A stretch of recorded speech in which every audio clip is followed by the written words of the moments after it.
باستقالة الحكومة. الاستقالة كان ينبغي أن تحصل منذ زمن طويل. ماذا عن آلاف الخبراء الروس والإيرانيين ومقاتلي حزب الله؟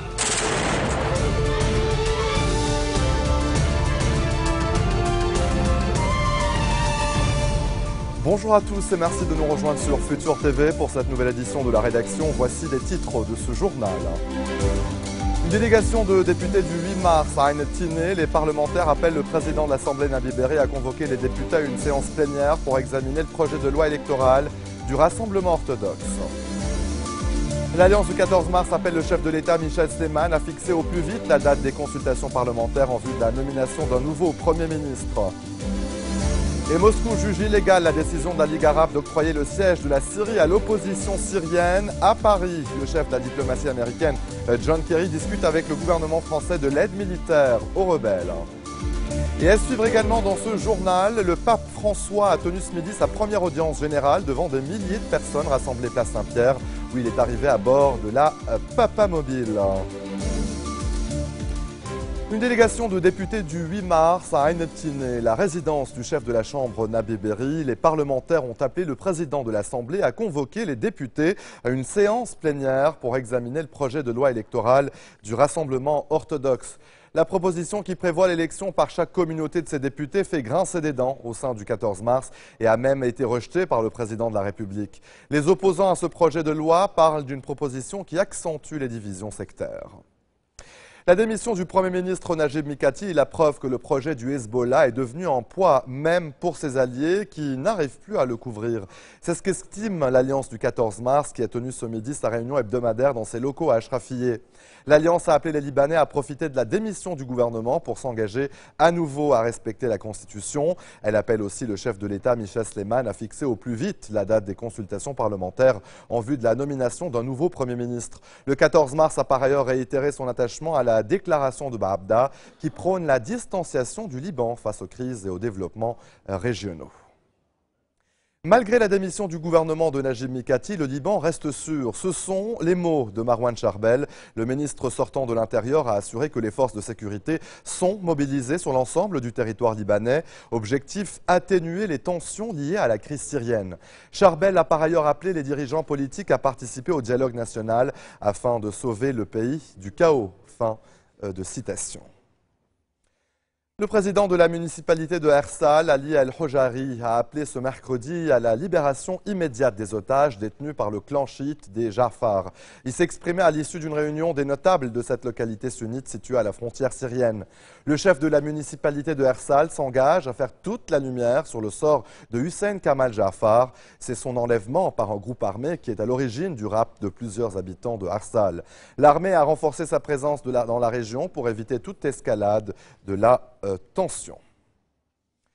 3 Libanais ont été enlevés aujourd'hui au Nigeria et leurs ravisseurs réclament des rançons en échange de leur libération. Les enlèvements contre rançon sont courants dans ce pays en proie à l'insécurité. 2 Libanais auraient été exécutés début mars par le groupe islamiste Ansaru. Le ministère russe des Affaires étrangères a jugé ce mercredi illégale la décision de la Ligue arabe d'octroyer le siège de la Syrie à l'opposition syrienne. Selon Moscou, le gouvernement syrien était et reste le représentant légal auprès de l'ONU. À l'issue du sommet de la Ligue arabe à Doha, les pays arabes ont souligné dans leur résolution finale qu'un règlement politique en Syrie constituait une priorité. Mais ils ont ajouté que chaque État membre a le droit d'apporter tous les moyens d'autodéfense, y compris militaires, pour soutenir la résistance du peuple syrien.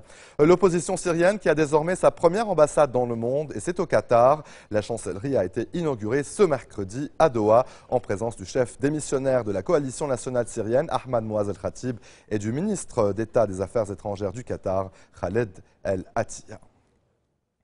Le secrétaire d'État américain John Kerry est à Paris afin de discuter avec le gouvernement français de l'aide militaire aux rebelles syriens. Il s'agit de la dernière étape de son voyage à l'étranger au cours duquel il a accompagné le président Barack Obama en Israël, en Cisjordanie et en Jordanie avant de se rendre seul en Irak et en Afghanistan. Le chef de la diplomatie américaine s'est entretenu ce midi avec son homologue français, Laurent Fabius. Restez des nôtres au retour de la pause. La Corée du Nord coupe son téléphone rouge militaire avec le Sud.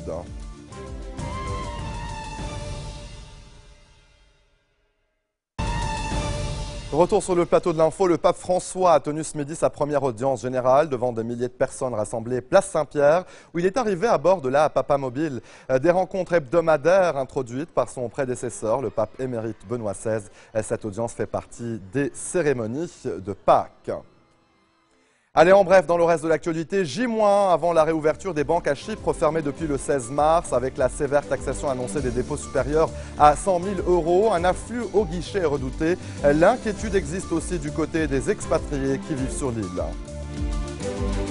Un puissant séisme fait trembler Taïwan et sa capitale Taipei. La secousse de magnitude 6 sur l'échelle de Richter s'est produite à 10h03 locale. Les écoles ont été évacuées. Tous les trains à grande vitesse du pays ont été immobilisés. Après la suspension de la ligne rouge utilisée par les diplomates de la péninsule coréenne, Pyongyang coupe le téléphone rouge militaire avec Séoul. Dans la foulée des tensions entre les deux voisins et des sanctions votées à l'ONU, Pyongyang continue de menacer les États-Unis de frappes militaires. Se prononcer pour ou contre le mariage homosexuel, c'est la délicate mission confiée à la Cour suprême des États-Unis qui doit surtout examiner la situation en Californie. Dans cet État, le mariage a été reconnu puis rapidement interdit à cause d'un amendement de la Constitution. Devant le bâtiment de la Cour suprême, ils étaient plusieurs centaines à défiler pour ou contre le mariage gay. France 24 et Télé Liban ont officiellement lancé hier leur projet de coopération qui vise à renforcer la présence de la chaîne française dans le monde arabe. France 24 diffusera 19 de ses programmes sur la chaîne libanaise. C'est ce qu'ont annoncé Marie-Christine Saragosse, présidente directrice générale de l'audiovisuel extérieur de la France, et Marc Saïkali, directeur de France 24, lors d'une cérémonie qui s'est déroulée à l'Institut français de Beyrouth. Marie-Christine Saragosse et Marc Saïkali sont les invités de la rédaction.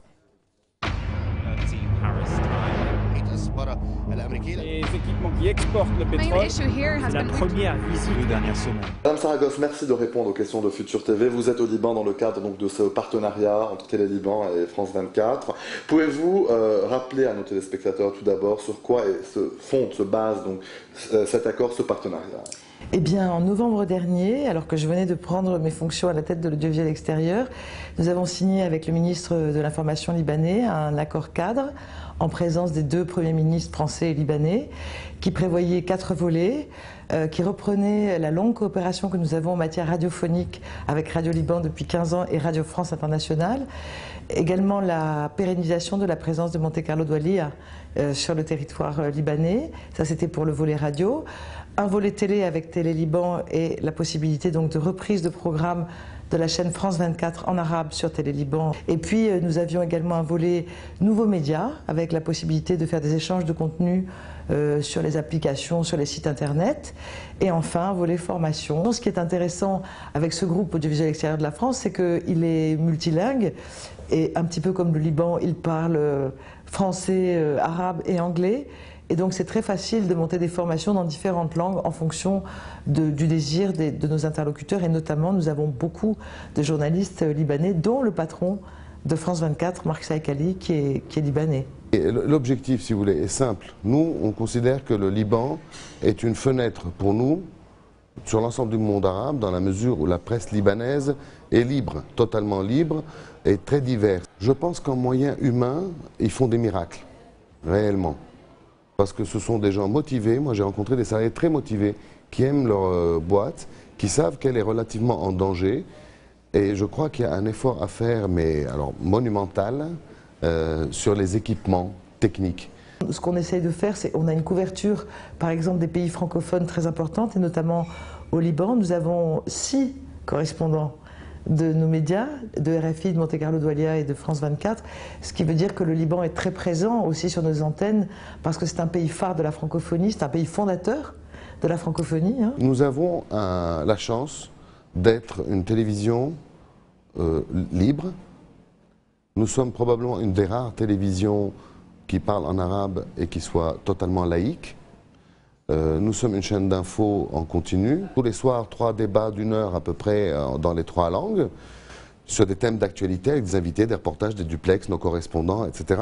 Et bien, tous les matins, nous mettons le thème de ce débat sur Internet. Les gens réagissent, envoient des tweets, posent des questions. Et dans le courant du débat, on répond aux gens. aux téléspectateurs. J'aimerais aborder avec vous aussi l'affaire des nouveaux médias, parce qu'on sait que maintenant, l'info, les programmes, ce n'est plus que la télé, mais c'est aussi l'Internet, les iPads, les tablettes intelligentes. Comment France 24 évolue et s'adapte à ces changements de technologie? Nous franchissons actuellement une étape qui consiste à utiliser tout ce qui est Google Hangout, par exemple, pour faire des débats dans le cadre de nos débats, des débats entre les téléspectateurs. Pour les observateurs, ça croise le professionnalisme des équipes de journalistes de France 24 avec le fait que les gens sont témoins, observent, voient le monde et ont aujourd'hui des outils qui permettent de capter ce qu'ils voient. Je pense au téléphone intelligent, aux tablettes, à tous ces nouveaux outils. Et donc ils peuvent parfois être en première ligne sur des événements. Dans un contexte en tout cas de compétition, parce qu'on sait maintenant avec les boucliers satellites, tout le monde a accès à Internet, à la télévision, à plein de chaînes. Les chaînes d'infos en continu, en tout cas, ont la cote ces temps-ci, notamment dans la région. Comment France 24, quelles sont les stratégies de France 24 pour en tout cas se démarquer des autres chaînes qui offrent des services en arabe et en anglais notamment? Je pense que les valeurs qui sont portées par la chaîne qui est composée, et je pense qu'il y a toutes les nationalités arabes qui sont présentes à France 24 en arabe. Chaque pays a des journalistes originaires de ce pays. Et je disais, il y a beaucoup de journalistes libanais, puisqu'ils ont une très grande facilité à parler 3 langues, ce qui est précieux évidemment pour France 24. Donc il y a une pluralité de regards au sein du monde arabe. Il y a une confrontation des journalistes arabophones avec les francophones et les anglophones. Plus à RFI, vous pouvez rajouter encore 12 autres langues, de l'espagnol au persan, en passant par le mandarin. Ce qui fait que cet audiovisuel extérieur qui compte 1600 personnes et 44 nationalités, qui parle 14 langues, il est forcément pluriel. Il croise les points de vue, il n'est pas dogmatique, il essaye de rester au plus près des faits. Et comme nous pensons qu'il n'y a pas d'objectivité journalistique, seulement le pluralisme permet, en donnant plusieurs points de vue, d'approcher l'objectivité, nous nous efforçons de donner cette pluralité des points de vue et de respecter les gens dont nous parlons. Je pense que nous sommes une voix un peu unique dans le brouhaha des chaînes satellitaires arabes qui sont ou affiliées à des partis, ou à des pays, ou à des personnalités. Et nous, on est affiliés à personne. Comment vous gérez un peu toutes ces révoltes dans le monde arabe, notamment la crise syrienne actuellement? Quelle stratégie vous avez par rapport à ces grands événements qui bouleversent la région? Nous essayons de traiter les faits au plus près, d'équilibrer les différents points de vue en présence, pour laisser le soin aux téléspectateurs de forger son opinion. Nous n'avons pas de leçons à donner, ni à dire aux gens ce qu'ils doivent penser. Ça n'est vraiment pas notre rôle. Je peux vous assurer que les filtres sont nombreux. Je peux vous assurer aussi que nous avons de très nombreux scoops, comme on dit dans notre métier, mais qui sont archi-vérifiés. Parfois, on a des informations que nous sommes les seuls à avoir, que nous ne mettons pas immédiatement à l'antenne le temps de vérifier. Nous avons aussi une charte déontologique qui consiste à ne pas montrer à l'antenne tout ce qui est dégradant, humiliant pour un être humain. Nous suivons à la lettre la Convention de Genève, par exemple. Les otages, nous avons eu des images, des sons des otages. Nous ne les diffusons pas. Nous floutons les visages. Nous floutons les visages de prisonniers, quels qu'ils soient. Nous ne montrons pas, nous ne diffusons pas des messages d'organisations terroristes. Jamais. Directive, c'est la règle des 3 R. C'est la règle que j'énonce pour nos chaînes de... D'abord, la réactivité, oui. Et quand on est une chaîne d'info continue comme France 24, on doit être très réactif. Laisser la place au direct, être au plus près grâce à nos envoyés spéciaux, à notre réseau de correspondants qui est un réseau vraiment extrêmement dense et professionnel. Mais immédiatement, quand on a dit réactivité, il faut dire rigueur en même temps. C'est-à-dire que l'urgence ne doit jamais empêcher les procédures d'être respectées pour la plus grande fiabilité, la plus grande crédibilité de l'information. Et si on arrive simultanément à être réactif et rigoureux, alors on devient référent. C'est le 3e R de la démonstration. Et c'est ça que nous visons, être des chaînes références qui inspirent la confiance des téléspectateurs parce qu'ils sauront que quand on dit quelque chose, c'est vérifié et que ça n'est pas partisan. Nous ne sommes ni juges, ni policiers, ni professeurs, ni rien. Et surtout, le scoop peut-être, mais jamais au détriment de la vérité. Et c'est ainsi que se referme cette édition. Tout de suite, le rappel des titres qui ont marqué l'actualité de cette journée. Une délégation de députés du 8 mars à Ain Tinné. Les parlementaires appellent le président de l'Assemblée Nabi Berri à convoquer les députés à une séance plénière pour examiner le projet de loi électorale du Rassemblement orthodoxe. L'Alliance du 14 mars appelle le chef de l'État Michel Sleiman à fixer au plus vite la date des consultations parlementaires en vue de la nomination d'un nouveau Premier ministre. Moscou juge illégale la décision de la Ligue arabe d'octroyer le siège de la Syrie à l'opposition syrienne. À Paris, le chef de la diplomatie américaine John Kerry discute avec le gouvernement français de l'aide militaire aux rebelles. Et le pape François a tenu ce midi sa première audience générale devant des milliers de personnes rassemblées place Saint-Pierre, où il est arrivé à bord de la Papa Mobile. Merci de votre attention. Retrouvez-nous tous les jours à 16h40 heure de Beyrouth. Vous pouvez également nous suivre en ligne au www.futurtvnetwork.com. Excellente suite de programmes sur notre antenne. Vous retrouverez Nour à la barre du prochain JT.